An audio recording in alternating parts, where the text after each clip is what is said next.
Hello guys, welcome to codes.sobism। हमने अपनी last video में वेरिएबल्स और कांस्टेंट्स को बहुत अच्छे से समझा और अब हम सी प्रोग्रामिंग के इस कोर्स में ऑपरेटर्स के टॉपिक पे जंप करेंगे और आज हम समझेंगे कि ऑपरेटर्स क्या होते हैं और आज हम टाइप्स ऑफ ऑपरेटर्स के बारे में भी समझेंगे और वीडियो के एंड में हम एस्केप सीक्वेंसेस के बारे में भी समझेंगे। तो अब हम अपनी वीडियो स्टार्ट करते हैं। Operators in C programming.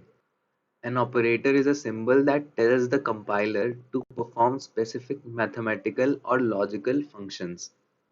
इसका मतलब बहुत सिंपल है। ऑपरेटर्स कोई भी ऐसा सिंबल जो कंपाइलर को बताता है। इसका मतलब ये है कि हम कोई भी काम कराने के लिए ऑपरेटर्स को यूज करते हैं।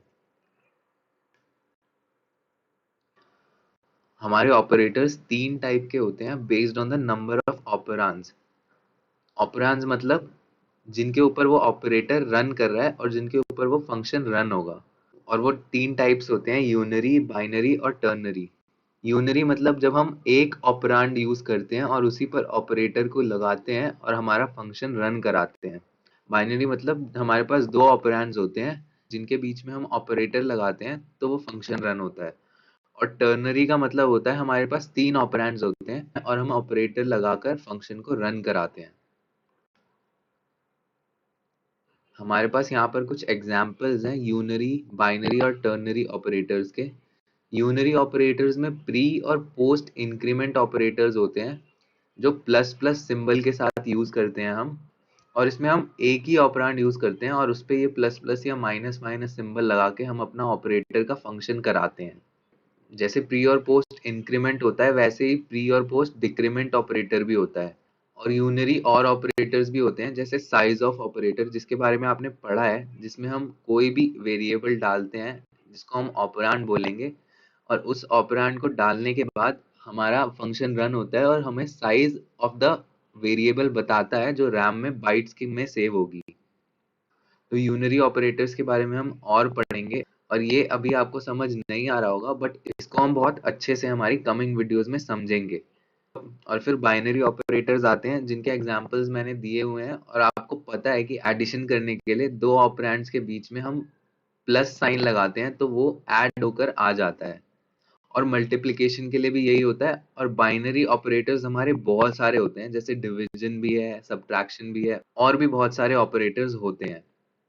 अब हम टर्नरी ऑपरेटर के बारे में देखते हैं। टर्नरी ऑपरेटर हमारा कंडीशनल ऑपरेटर होता है एक, जिसमें हम क्वेश्चन मार्क और कॉलन सिंबल यूज करके इस ऑपरेटर को रन कराते हैं और इसके बीच हम तीन ऑपरेंड्स को डालेंगे।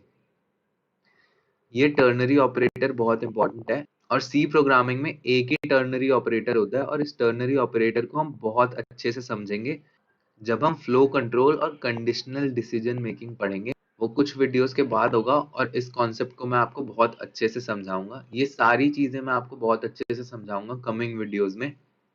और अब हम अपने दूसरे डिवीजन पर चलते हैं। Based on the function of operators, operators are divided into following types.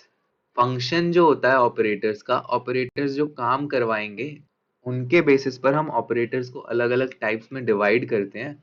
और हम बेसिक 5 टाइप्स के ऑपरेटर्स को पढ़ेंगे।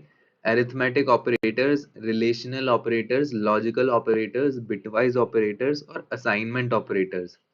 और यहाँ पर एक और डिवीजन होगा जिसे हमने लिखा नहीं है बट यहाँ पे मैं अब मेंशन कर देता हूँ।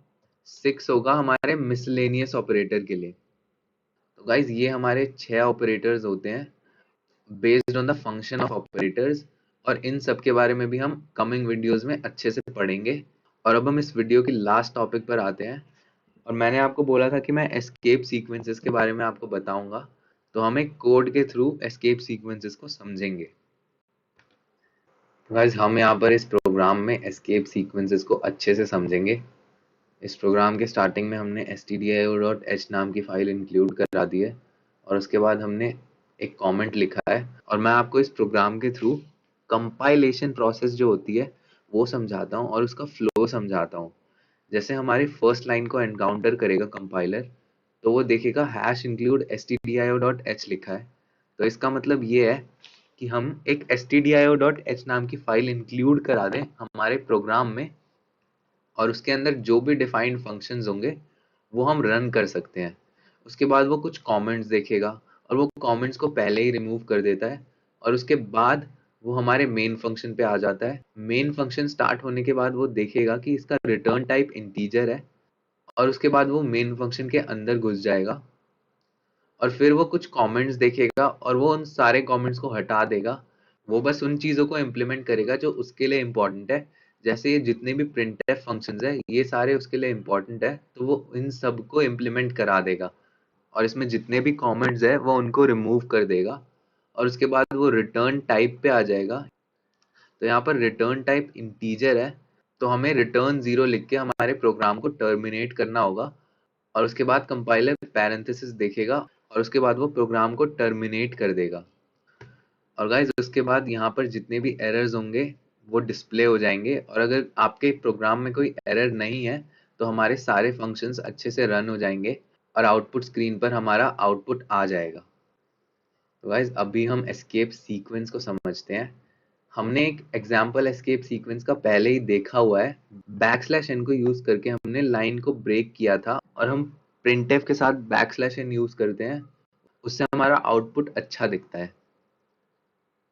तो escape sequence sequence of character होता है जो अपने आप को रिप्रेजेंट नहीं करता किसी भी स्ट्रिंग लेटरल या कैरेक्टर के अंदर। अब हम अपनी नेक्स्ट लाइन पे आएंगे, क्योंकि हो सकता है आपको स्ट्रिंग लेटरल का मतलब नहीं पता हो। तो स्ट्रिंग लेटरल होता क्या है? प्रिंटफ फंक्शन के अंदर हमने ये कोटेशंस के अंदर लिखा है कोडिंग चल रही है यहाँ, और फिर बैकस्लैश n। तो कोडिंग चल रही है यहाँ और बैकस्लैश n, ये जो भी कोटेशंस के अंदर लिखा है ये पूरा एक स्ट्रिंग लेटरल है। स्ट्रिंग के बारे में हम आगे बहुत पढ़ेंगे, तो अभी आप इतना समझ लो कि एक स्ट्रिंग जो भी कोट्स के अंदर लिखा हुआ है वो एक स्ट्रिंग लेटरल है। और अब हम अपने मेन फंक्शन के अंदर चलेंगे और हम देखेंगे कुछ एग्जाम्पल्स। यहाँ पर मैंने बहुत सारे एग्जाम्पल्स बताए हैं और इन सब का एक अलग मीनिंग होता है। प्रिंटफ के अंदर हम इन एस्केप सीक्वेंसेस को रन करा कर देखेंगे। तो हम अपने प्रोग्राम को रन कराते हैं। तो गाइज यहाँ पर हमारा प्रोग्राम रन हो गया है, और यहाँ पर बहुत सारी लाइंस आ गई हैं, और ये सारी लाइंस अलग अलग लाइंस में इसलिए हैं क्योंकि हमने यहाँ बैकस्लैश n का यूज किया है। और हम सेकेंड एग्जाम्पल पर आते हैं। बैकस्लैश t एक टैब स्पेस देता है, और हम ये यूज करते हैं जब हमें ज्यादा स्पेसेस चाहिए होती हैं। और यहाँ सेकेंड लाइन में आप देख सकते हो कि 4 स्पेसेस पहले ही ऐड हो चुकी हैं। और फिर हमारा बैकस्लैश b है जो कि हम बैक स्पेस देने के लिए यूज करते हैं, और यहाँ पर हमने बैकस्लैश b यूज किया है। तो हमारे आउटपुट में इसके पहले वाला जो स्पेस था वो हट गया है क्योंकि हमने यहाँ बैक स्पेस दे दिया है। तो ये बैक स्पेस का काम होता है।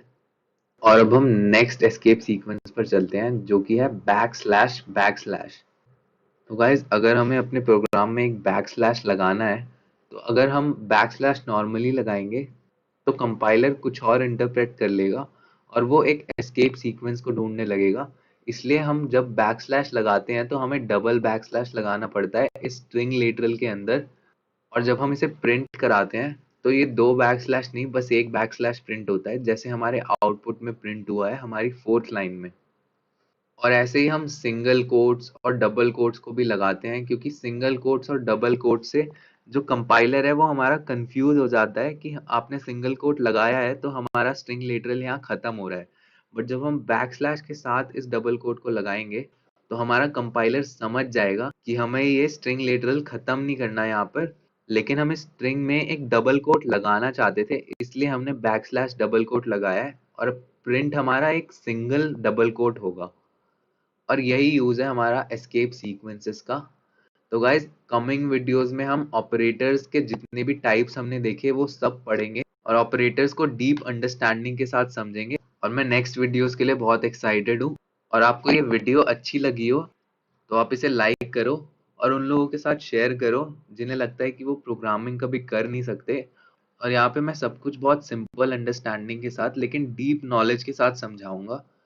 तो आप इस प्लेलिस्ट को एक्सेस करो, यहाँ पे मैं पूरी सी प्रोग्रामिंग आपको पढ़ाने वाला हूँ।